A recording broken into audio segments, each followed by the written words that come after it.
மும்மொழி கொள்கையை தமிழ்நாடு முதலமைச்சர் மு க ஸ்டாலின் தீவிரமாக எதிர்த்து வரும் நிலையில் 1967 முதலமைச்சர் அண்ணாதுரை இந்தி திணிப்பை விமர்சித்து பேசிய ஆடியோ இணையதளத்தில் வேகமாக பரவி வருகிறது. அந்த ஆடியோவை தற்போது பார்க்கலாம்.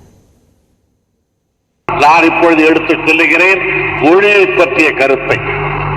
இப்பொழுது ஆங்கிலமும் தமிழும் நம்மிடத்தில் இருக்கின்ற நேரத்தில் இந்தியை இணைப்பு மொழியாக கொள்ள வேண்டும் என்று நமக்கு அறிவுறுத்துகிறார். பெரியவர்கள் சொல்வதாலே சொல்லுகிறார்கள் என்று மட்டும் சொல்லக்கூடாது, அறிவுறுத்துகிறார்கள் என்றுதான் சொல்ல வேண்டும். அது உண்மையிலே அறிவின்பாற்பட்டதானால் ஏற்றுக்கொள்வதில் தமிழன் எப்பொழுதும் தயக்கம் காட்ட மாட்டான். ஏனென்றால் தமிழன் தான் சொன்னான், யாதும் ஊரே யாவரும் கேளீரன்.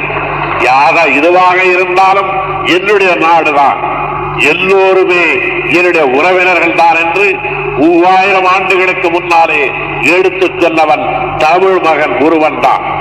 ஆகையினால் அறிவு எங்கிருந்து வந்தாலும் அதை ஏற்றுக்கொள்ள தமிழன் தயாராக இருக்கிறான்.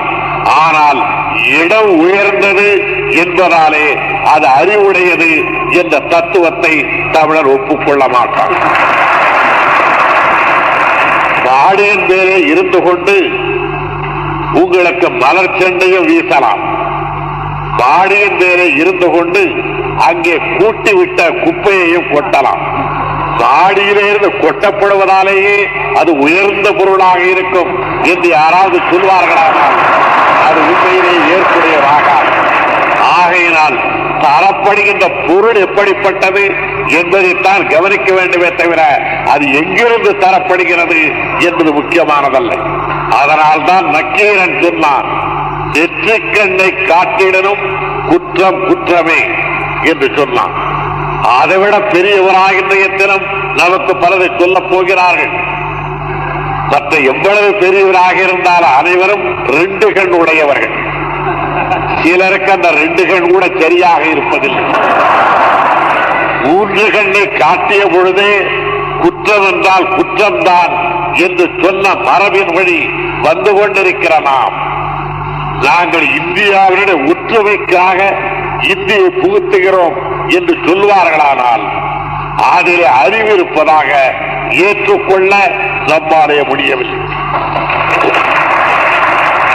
அதில் ஆங்கிலத்தில் குறிப்பிடுகிறார்கள், நமக்கு ஒரு இணைப்பு மொழி வேண்டாமா, லிங்க் லாங்குவேஜ் வேண்டாமா என்கிறார்கள். இந்த இணைப்பு என்பதற்கு உள்ள பொருளை பெரியவர்கள் சற்று விளக்கினால் நல்லது என்று கருதுகிறேன். இணைப்பு மொழி என்பது நிரந்தரமானதல்ல. அவரவர்களின் நிலை, நினைப்பு, தொழில், வாய்ப்பு இவைகளுக்கு ஏற்ப இணைப்பு மொழி தேவை.